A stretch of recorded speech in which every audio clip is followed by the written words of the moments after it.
धरती पर सबसे शांत भूमि दुनिया के सबसे शत्रुतापूर्ण क्षेत्रों में से एक कैसे बन गई? हम बात कर रहे हैं जम्मू और कश्मीर की, जिसका नाम सप्तऋषि कश्यप के नाम पर रखा गया है। 5000 साल पहले घाटी ओम नमः शिवाय के मंत्रों से गूंजती थी। महान अशोक ने धर्म का प्रकाश फैलाने के लिए बौद्ध दूत भेजे। शैव और बौद्धों के लिए एक आश्रय स्थल वे तलवारों से नहीं बल्कि फिलॉसफी और ज्ञान से बहस करते थे।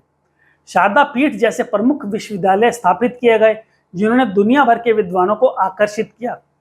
फिर ललितादित्य मुक्त पीड़ा का युग आया।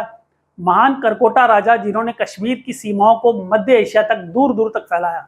लेकिन सत्ताएं बदल गई और शाह मीर ने इस्लामी विजय की एक नई लहर ला दी। सदियों बाद गुरु तेग बहादुर ने कश्मीरी पंडितों को मुगलों के उत्पीड़न से बचाने के लिए अपनी जान दे दी। 19वीं सदी में महाराजा रणजीत सिंह के नेतृत्व में सिख साम्राज्य ने घाटी पर कब्जा कर लिया और एक बार फिर स्थिरता लाई। पहले एंग्लो सिख युद्ध के बाद डोगराओं ने अमृतसर की संधि के तहत कश्मीर खरीदा, सत्ता में आए और मंदिरों और किलों का निर्माण किया और प्राचीन घाटी की विरासत को बहाल करने का प्रयास किया। 1947 में विभाजन ने उपमहाद्वीप को 2 भागों में विभाजित कर दिया और कश्मीर घातक रस्साकशी का केंद्र बन गया। पहला भारत पाक युद्ध तब शुरू हुआ जब पाकिस्तान ने घाटी पर कब्जा करने के लिए ट्राइबल लड़ाकों को भेजा। महाराजा हरि सिंह ने विलय के दस्तावेज पर हस्ताक्षर किए और भारत ने कदम बढ़ाया, लेकिन भूमि पहले से ही जख्मी थी। 1948 में संयुक्त राष्ट्र ने कश्मीर के आर पार एक रेखा खींची, नियंत्रण रेखा, एक नाजुक विभाजन जो आज भी खून बहाता है। लेकिन संघर्ष यहीं समाप्त नहीं हुआ। 1962 में चीन ने अक्साई चीन पर कब्जा करके और एक तेज क्रूर आक्रमण करके परिदृश्य में प्रवेश किया। अब 3 देशों ने घाटी पर दावा किया और कोई भी पीछे हटने को तैयार नहीं था।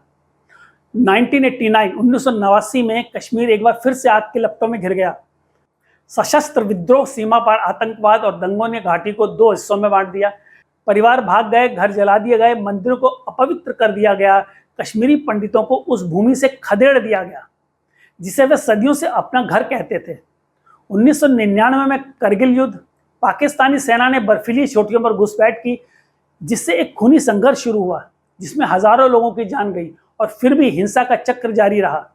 2016, 2019, 2025 हर साल नए हमले, नया खून खराबा, नया दर्द लेकर आया। पुलवामा, उरी, पहलगाम, नाम बदल गए लेकिन पीड़ा बनी हुई है।